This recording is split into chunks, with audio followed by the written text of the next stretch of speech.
Matcha and minds, we stir it up right. Sustainability shining, ideas take flight. Innovations brewing, connections the key. With a mindful cup of matcha, come sip with EGF and C. Welcome to Matcha and Minds, where Matcha fuels our conversations about the future of events. My name is Morwesi and I'm your host. And in every episode, we explore ideas, we explore conversations, and we think big about sustainability in the event industry. Today, I'm talking to Patrick Cronning from ExpoGuys, and he will help us to navigate the space together. So grab your cup, settle in, and let's do some brewing. Welcome, Patrick. Thank you for having me here. Pleasure. So, Patrick, tell us about, take us from the beginning. ExpoGuys. How do you start ExpoGuys? How did you get involved in ExpoGuys? And where is it? And what does it do in the space? So I think all of us, or most of us in the exhibition and eventing space, I think we end up here by mistake, don't we? So that's the challenge. So ExpoGuys started about 12 or 13 years ago. Yep. After both myself and my partner worked for one of the big corporates, let's call it, in the exhibition industry. Right. And we decided to get together and make things happen. And we put our minds together and it's become ExpoGuys, yes. What is it that made you feel that you could carve yourself your own space in this, considering that you were actually already involved in it? What is it that made you think there's a difference that you can make? So interesting one, I've always thought to myself all my years that I need to own a business and I need to sort of make a difference in the world, if you want to call it that. Mm-hmm. And I think the only way you can really truly sort of do that and take control and sort of be in charge of your own destiny is to have your own part of a business and make it happen for everybody. So that this is not about me. This is not about my partner. Yeah. This is about the entire team at ExpoGuys, and we have a lot of fun doing what we do. Okay, great. And obviously, what stands out about ExpoGuys is that you guys really have a thing and observe sustainability as something that you consider to be of value.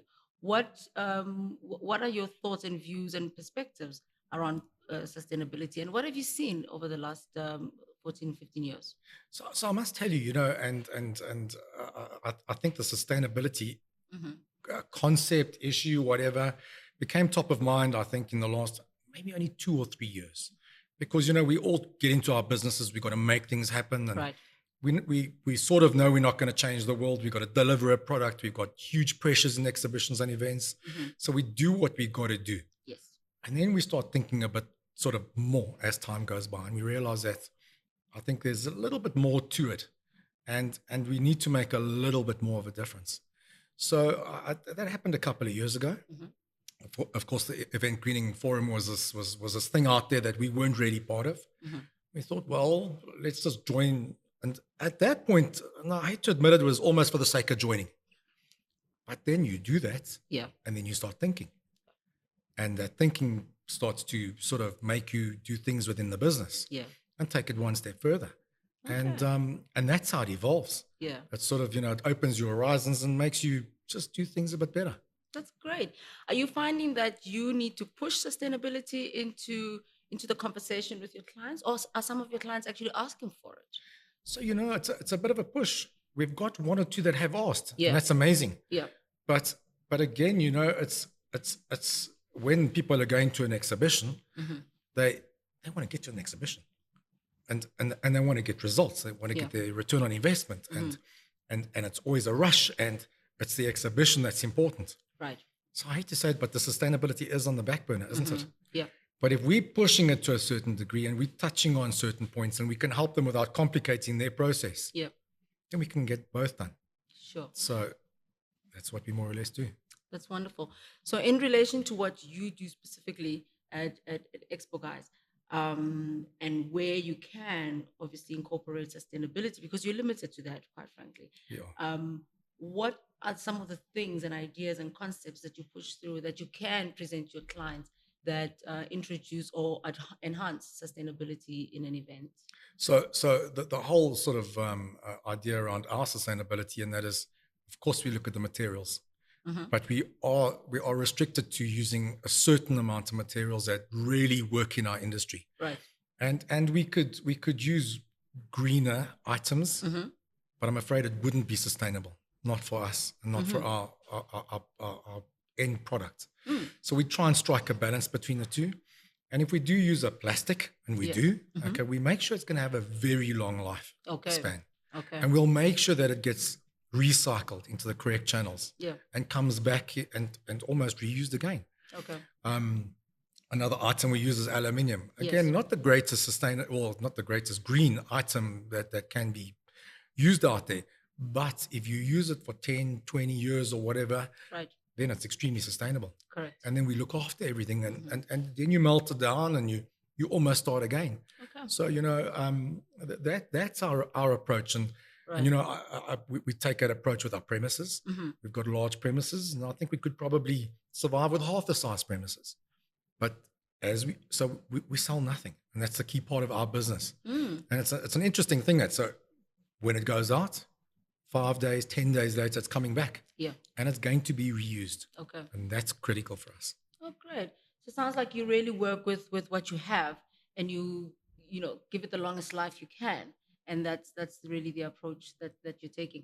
In terms of future materials that you might not have used, but you've thought about, or what trends are you seeing out there in as far as what is considered to be sustainable and perhaps something to be considered? So it's a strange thing. I think I've been personally doing exhibitions for the last 30 years. Yeah.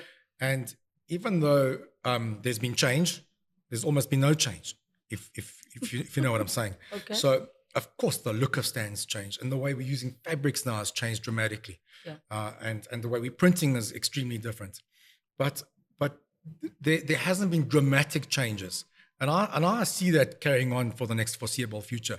We can, of course, enhance other items coming into our business. But I think the basic items that we're using will probably remain the same. And, it's a tried and tested industry. And with the speed of things happening, with the demands that are out there that are never going to change, unfortunately, and that's all client instilled, I suppose, and client demanded. That's how it has to happen. So the best we can possibly do, and that's make the best of what we can with what we got. Yes. And improve it from there. No, absolutely. And I think that's a very measured way to think about it. I see, your company also does quite a bit around packaging. Yes. And I think packaging is quite a big element in the value chain, particularly around waste. Absolutely. And it can make or break your footprint when we get to those stages.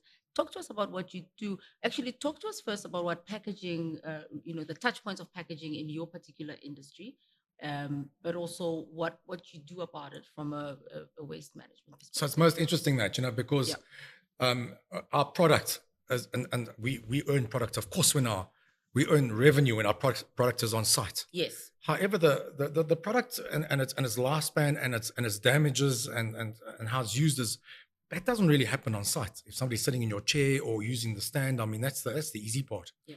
But getting it to site and getting it back is where all the damages happen. Okay. That's where all the packaging's got to take place. That's where all the wastefulness happens. That's where all the bubble wrappers. And and it's actually quite easy to manage because not to manage, but to understand where it's going. Because at the end of the month, we get a bill for plastic packaging. So if you can just look at that and say, well, how do I decrease that bill from that bubble wrap supplier to a more eco-friendly item? Number one, you're saving money. Number two, you contributing to the environment, and you're working smarter. And that's the approach we've taken. Okay. So we look, of course, for better ways to do it. And we watch the numbers by reusing things. So what we'll do in that, we'll take all our banners that are once-off use for clients, and we'll turn that into bags or fabric banners. Fabric banners. Okay. And we'll wrap our furniture in that, and it goes to site, and the banner comes back, and these banners will live until they can't live anymore, and then they discard it off. So the days of thick bubble wrapped 1,000 chairs are pretty much over. I would I wish it was over, We strive to get it over. There's no perfect world, is there? Yes, no, and there's no sort of on switch or off switch that Yeah, you can yeah. change this whole process. Yeah. But we do strive to do better all the time. And you know, we do that by even looking at our skips, Yeah. our big skips in the back of the factory. You walk into our factory, you're going to see a skip. It's going to go to a landfill. Yeah. It really is. Yeah, of course. But if 10 years ago we were sending 10 skips and now we're sending 5 or 3, Absolutely. isn't that better? Absolutely. So Absolutely. I think it's all about making an effort. Okay. And that's where we try and push it. Oh wow, that's interesting. So how do you incorporate? I'd be interested in like your staff and your teams and your guys on the ground who are now being told, listen here, now we're using fabrics, and how do you embed that awareness and what's their reception to this? So, you know, it's become like an operational procedure for us. Okay. So, of course, I think the message will get across after a while. Yes. But you know, when you've got quite a number of staff members and then you've got a couple of sort of part-time workers that come in, you have to have a process Yes. before you have almost the meaning of why you're doing it. Mm-hmm. So our process is clear and we strive to the reusability of our equipment. Yes. People follow that process, and I think eventually the message will come across when they see, but you got a grading system on your designs. Why are you doing that? Yeah. You know, and what's determining that end grade back to the exhibitor? Yeah. And all that sort of helps. So it's all part of the process. Yes. Oh, lovely. And what have you found? I mean, I know you said that joining the EGF, you know, at first it probably was really just really exploring and scanning Absolutely. this thing, but you got some value and some insights. What would you say are some of the benefits that you've seen so far that accrue to yourself, your team, and what you're seeing in the market changing and shifting? So it's quite simple. It's awareness. Yeah. You know, we weren't aware in the past. We just delivered a product. Mm-hmm. Now, every single time we're doing something, we're questioning ourselves and asking, is this the right way? Mm-hmm. Can we do it better? Yeah. Can we save a bit better? Can we be more green and sustainable? Mm-hmm. And I don't think we would have asked that before. So it's a critical debate that is generated from EGF on the WhatsApp groups, knowledge, and you can take it back into the workplace. If we weren't there, we wouldn't know. It's actually quite simple. That's lovely. It is that simple. So tell me, a lot of your typical clients would actually consider greening or pursuing a sustainable approach as something that's going to add more costs, you know, or even more burden or more, you know, Absolutely. responsibilities on them. How do you balance that? Is it something that you've seen can save or can cost less than we thought? Or what's the discussion around, you know, cost benefit? I think there's a very sort of strong belief that sustainability is more expensive, and I have a massive problem with that, because if you are paying more for a particular product, where are you getting that money from? You've got to be making it somewhere else to pay for this greener item. It sounds so counterproductive, that. So it can't be. So for me, sustainability, greening has to cost the right amount of money. It either has to be the same as any other product, if not cheaper. And from a sustainability perspective, we take our product back to client with the reusability. Yes. And that doesn't mean that it's a common product that everybody can see and you can see your neighbors got it. But that reusability means that it saves money. And saving money saves effort, saves time, saves Correct. production of the raw materials. That saves so much down the production line. And that's got to help the entire process from cradle to grave. Yeah. It's pointless getting a green item that is green for that 5 days and is no longer green after that and just fills up landfills. It's got to be a complete cycle. And that's what we look for. Yeah, I'm quite fascinated by that, and I think it's quite interesting, particularly because in your case, correct me if I'm wrong, the stands and the infrastructure is actually owned by you, Of course. not yes. necessarily by the client. So Yes. the reusability is actually something that you manage, but it's actually the benefit that it's the client's benefit. Absolutely, Who can actually 100%. say, I'm using ExpoGuys and we have a reusable stand. And Correct. I think it's quite interesting in that Yes. the benefit is theirs, but the effort is on your end. 100%, and that's why we push that particular product. Yeah. And we got quite a large sales department that knows if it's a once-off use. We don't really like that type of business. Yeah. We don't like to focus on it, even though we could probably make a couple of rand on it. Yeah. That's not our focus. Our focus is that reused item that's already sitting in our factories, and that's what and our design's got to think around that. Yeah. Sales, operations, everybody pushes that nonstop. Okay, great. So you would have then, it's my understanding that the Event Greening Forum, for example, has signed up into the net zero initiative, for example, where I guess it's a global thing that by 2050, everybody's trying to move towards net zero. And that really means reducing our carbon emissions. Fair enough. In your particular sector and in your space as an infrastructure sort of events provider, a lot of it, as we've talked about, is around waste management. It's about resource use and resource efficiency, to a large extent, probably energy efficiency as well and whatnot. But this is not just in the operations; it's also back at home. I'm thinking in your own operations. Have you started dabbling into the other aspects of it? In your transport and how that works and how to make that more efficient in your waste separation and sorting, and the other operational aspects of this whole greening value chain. And bear in mind, I know you have business to worry about, and some of these things can not necessarily distract, but be require a lot more effort than you need to. But it is sort of a move and a movement that's happening. Have you started looking into those other aspects? Very interesting. So I think in terms of our homes and our businesses, it's actually very sad. So we had a bit of a debate just a couple of days ago on the WhatsApp group, and I think our normal communities out there and businesses just aren't geared up for this. They're really not. And you can go to probably venues and you can see your 3 different waste baskets, and I always wonder what happens in the background. Does it just get dumped in one skip in the back of the venue or wherever? And I think it happens a lot of the time. I hate to say it. So yes, we think about all those things, but we don't have the perfect solutions yet. We can separate our stuff to a larger degree, the bigger volume stuff. But practically, I think in the background, we're still trying to find that solution to actually make this thing work. And on a small scale, which obviously becomes a large scale in terms of your home life, etc., I don't think we found that solution yet, and we really need to put a lot of effort into that. And the systems are probably not really in place. Yeah, they're not in place. They're really not. Yeah. Okay, that's very interesting. So, any thoughts about what the future might look like in this space? So I think we got to think a little bit out the box. And I think just for a matter, for an example, for that matter, if we look at solar, yes, I mean, I think solar has changed our lives. I think if you asked that question 5 years ago, we would have ignored it. Correct. Electricity was cheap. Yeah. Nothing really mattered. Yeah. We were forced into solar. It couldn't have been a better thing. We love our solar now, and it's so efficient, and we're actually saving so much money. Yeah. So how many other items are there like that out there? Yeah. So we just got to, I think, have a very sort of open mind with everything. Yeah. We've got to continue the debate, understand everything a bit more.